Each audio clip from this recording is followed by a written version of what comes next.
Imagine you go out for dinner and then that happens. Who knew? Florida demonstrators heckled diners, even swiping a table from an elderly couple. This as unrest erupts across the nation after the grand jury decision in the Breonna Taylor case. Here's reaction. We got Peter Kirsanow from the U.S. Commission on Civil Rights. Peter, good morning to you. Good morning, Steve. Apparently, these diners at that particular table, the video was captured by a local reporter down there for the Tampa Bay newspaper. Apparently, they were just having their dinner, having a nice drink and whatnot, and then these protesters came by, and this essentially a gatecrasher came over, sat down at their table, and threatened a woman that he was going to knock her boyfriend the F out. I don't know that that is effective messaging for the protesters. Oh, no, it absolutely is not. It's not going to end well at some point. At some point, they're going to sit at the wrong table, and it's, going to have some violence.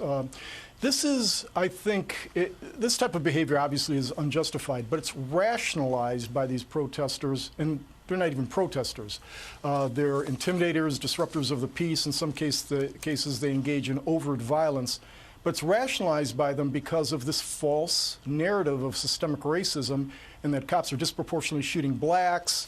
And the evidence, the data for decades now has been irrefutable that that is not the case. And when you look at the individual cases that spark these types of incidences, in this case, for example, Breonna Taylor, right. You got originally the Michael Brown, Freddie Gray, all these instances, the facts as reported by many of the irresponsible individuals in the media. I mean, they're responsible people, obviously, but there's a huge cohort of individuals that leap on the initially reported facts and perpetuate them because many of the facts related to George Floyd, for example, Breonna Taylor, began to come out, but the media wasn't reporting them, and this type of hysteria develops because of the false narrative. Sure. And it needs to be corrected because something is going to happen soon. We've already seen billions of dollars worth of property damage, in large part because of the belief in this false narrative. Yeah, and after Peter, after George Floyd's killing, there were a lot of Americans who were in support of the protests,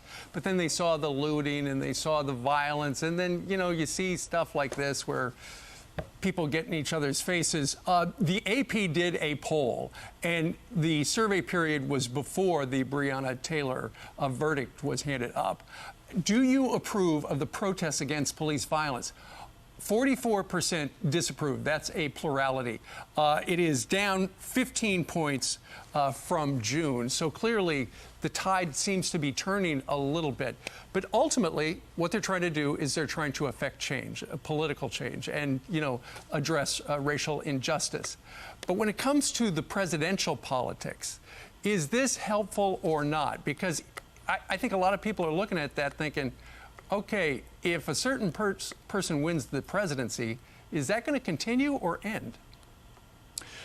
I think the majority of sane Americans look at what's happening and say, I don't want any more of this. And there was one party who for 4 months through a convention stayed absolutely silent when this kind of violence and behavior such as we just saw was going on throughout the streets. Most people understand protesting. Whether or not they support the subject matter of the protest is one thing, but they understand that's an American prerogative. Protesting is fine. But we've seen billions of dollars in property damage. We've seen riots and looting, and rioting for fun and profit in many cases, people getting killed. People don't support that. Some people have said this is an in-kind contribution to the Trump campaign. I agree. President Trump has stood firm.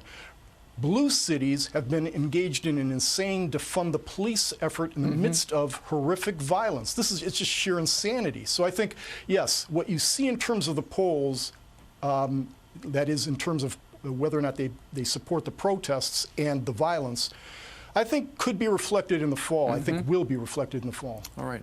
Peter Kirsanow, U.S. Commission on Civil Rights. Sir, thank you very much for joining us on this Friday from Cleveland. Thanks, Steve.